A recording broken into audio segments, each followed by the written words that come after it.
وہ خود ایک اعلیٰ عہدے پر فائز سرکاری ملازم تھا۔ اس کے 3 بیٹے تھے۔ تینوں سونے کا چمچ منہ میں لیے پیدا ہوئے اور شاہانہ زندگی گزرتی رہی۔ وقت تیزی سے گزرا اور اس کے نام کے ساتھ ریٹائرڈ لگ گیا۔ عہدے کی مدت ختم ہوئی، ریٹائرڈ ہو گئے اور اب زندگی کا سفر انتہا کی طرف چل پڑا۔ بیٹوں نے باپ کے عہدے سے خوب لطف اٹھایا۔ کہتے تھے ہمیں کیا فکر ہے، ہمارا باپ 22 گریڈ کا افسر ہے، ہمارے کام خود بخود بنیں گے، اور بنتے بھی رہے۔ ایک ٹیلی فون کال پر سب کچھ قدموں میں حاضر ہو جاتا تھا۔ پھر وہ دن آ گیا جب بیٹے یہ بھول گئے کہ یہ وہی باپ ہے جس کے نام اور عہدے کی وجہ سے لوگ ہمیں سر کہتے تھے۔ باپ کسی بیماری کی وجہ سے چلنے پھرنے اور بولنے سے معذور ہو گیا۔ بیٹے کہنے لگے اب تو باپ کی کمزوری دیکھی نہیں جاتی۔ ایک بیٹے نے کہا کہ ابا کی جائیداد اور مال کی تقسیم کرتے ہیں، نہ جانے کب مر جائے۔ اب تو شرم آتی ہے بتاتے ہوئے کہ لوگ کیا کہیں گے جب دوست آتے ہیں تو سامنے یہ بوڑھا پڑا ہوتا ہے۔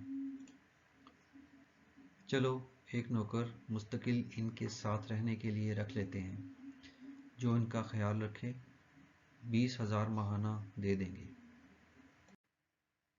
نوکر آ گیا اور اسی گھر کے ایک کمرے میں باپ کو فرش پر گدا لگا دیا گیا۔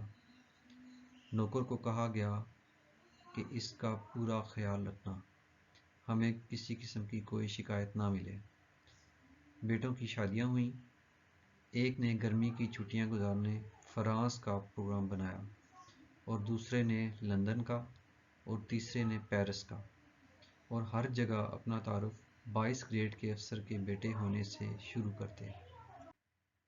نوکر کو تاکید کی کہ ہماری 3 ماہ بعد واپسی ہوگی، تم بابا کا پورا خیال رکھنا اور وقت پر کھانا دینا۔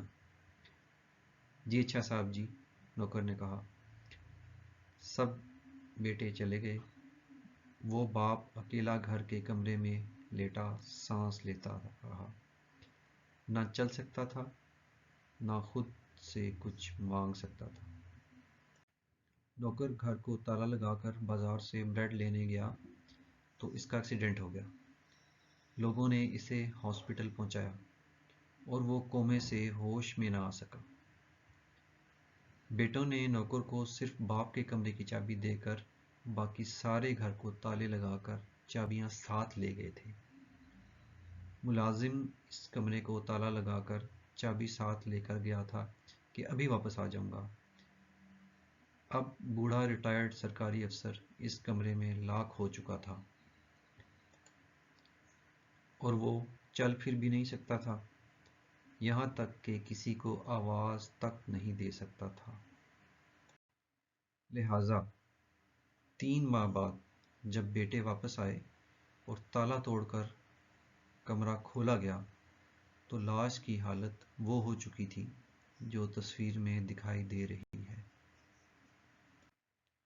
محترم خواتین و حضرات، عبرت کا مقام ہے یہ واقعہ۔ ہم کس طرح اپنی اولاد کے لیے حلال اور حرام کی پرواہ کیے بغیر ان کے مستقبل سنوارنے کے لیے تن من دھن کھپاتے ہیں، اور زیادہ سے زیادہ دولت جائیدادیں بنا کر ان کا مستقبل محفوظ کرنے کی کوشش کرتے ہیں، اور سوچتے ہیں کہ یہ اولاد کل بڑھاپے میں ہماری خدمت کرے گی۔ اعلیٰ ترین ملکی اور غیر ملکی اسکولوں میں دنیاوی تعلیم دلواتے ہیں، اور دین اسلام کی تعلیم دلوانے کو توہین سمجھتے ہیں، جس میں سکھایا جاتا ہے کہ والدین کی خدمت میں عظمت ہے۔ ہر انسان جو بوتا ہے اسی کا ہی پھل پاتا ہے۔ ہمیں بھی سوچنے اور سمجھنے کی اشد ضرورت ہے کہ ہم اپنی اولاد کو کیا تعلیم دلوا رہے ہیں۔ کہیں ہمارا حال بھی ایسا تو نہیں ہونے والا ذرا سوچیے۔